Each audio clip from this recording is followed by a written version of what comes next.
You've done the work. You've tried to rest. You've journaled, breathed, set boundaries, taken B vitamins, gone for long walks, and yet here you are, still waking up in the morning, bone tired, heavy, bone deep exhaustion.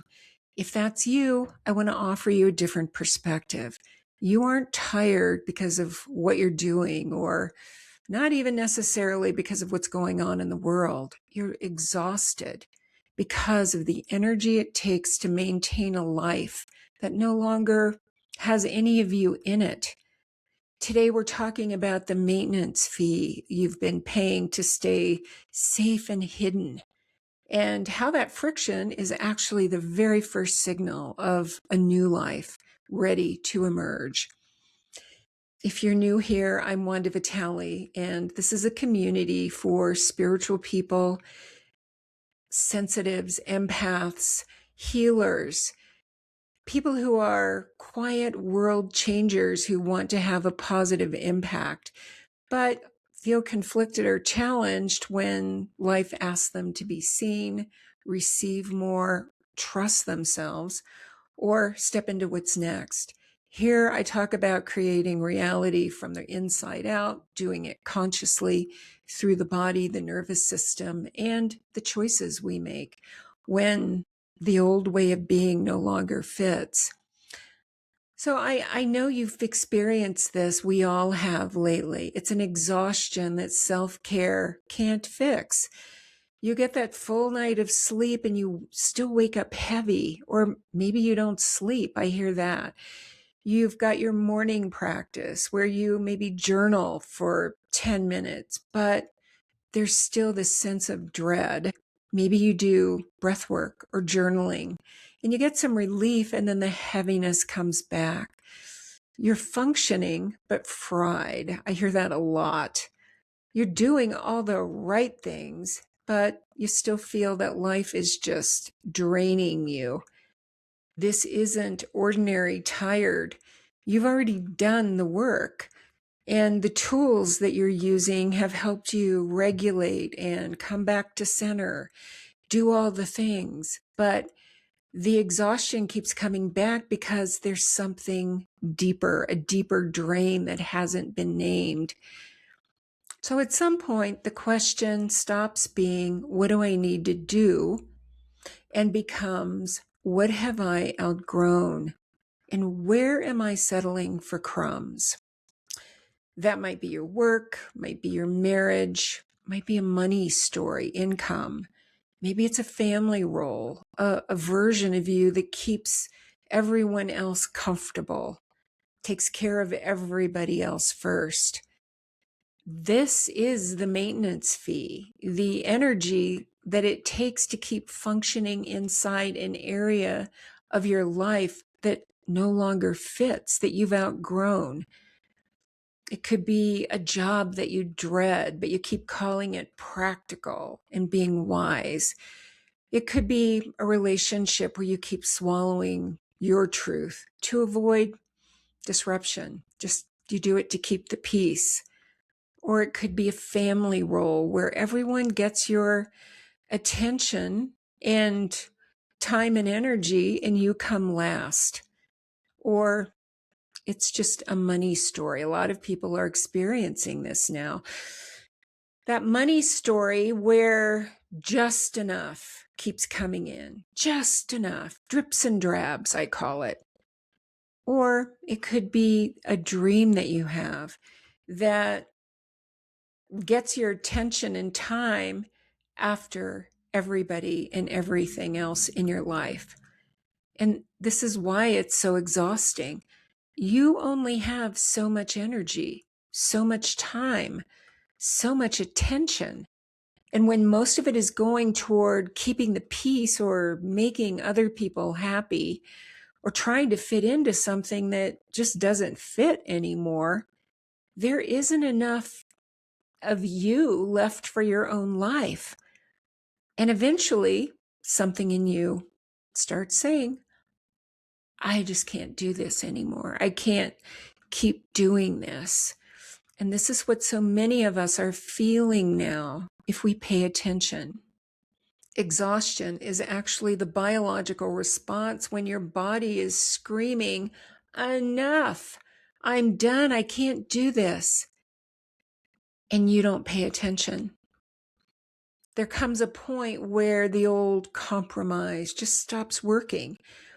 When what you used to tolerate starts feeling unbearable, the sentence that you used to swallow just wants out. You blurt it out, and then you judge yourself for doing it. The boundary that you avoided, that you knew you needed to make, just feels non-negotiable. I just went through this in my life, in an area of my life. The future isn't fully visible, but we know we don't fit into the old life anymore. So exhaustion becomes the no more when the friction has just been ignored for too long. And this is where fear shows up, because if you listen to the friction, something's got to change. It's ready to change. Wanting more sounds beautiful until it asks you to disrupt something familiar.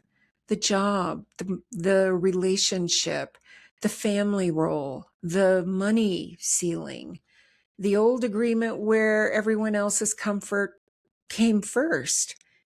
This is where we talk ourselves out of the very thing that our lives are asking us to address. When I decided that my marriage no longer fit, I literally said, I have a great life on paper. I had everything on paper, but there was none of me in it, none of the real me. And I put up with it until it all came out, and I told my ex-husband I would rather live in a tree. And I had no idea what I was going to do next. But I knew I couldn't stay where I was, and that was the catalyst for everything. Most of us do what I did. We said, oh, this is not so bad, I should be grateful. You downsize your dream. You tell yourself that, well, it's just not the right time for some very logical, practical reason that is really just fear dressed up in disguise, fear with lipstick on. But this fear that we feel isn't about just not being willing to be seen, to do the things we need to do.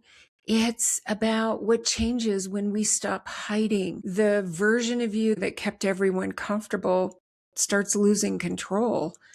And this is why people wait for circumstances to change first. Well, I'll do it when I have more money. I'll wait till I have more clarity, more approval first, until I have more years in at this job. But basically, we're saying, I'll wait until I feel more certain. When I have more certainty, then I'll do the thing I know I need to do. And in the meanwhile, I'll just stuff myself into this life where my body is screaming, no. So many of us do this, that waiting feels responsible, but it just keeps fear in charge. So some questions for you. If your life was no longer organized around caring for others, making sure they're all okay and there's no arguments or whatever that looks like in your life, what's one small way you can put yourself first now? One small way, one tiny way. If your life was no longer organized around fear and survival, what's one small deliberate choice you can make that brings you pleasure?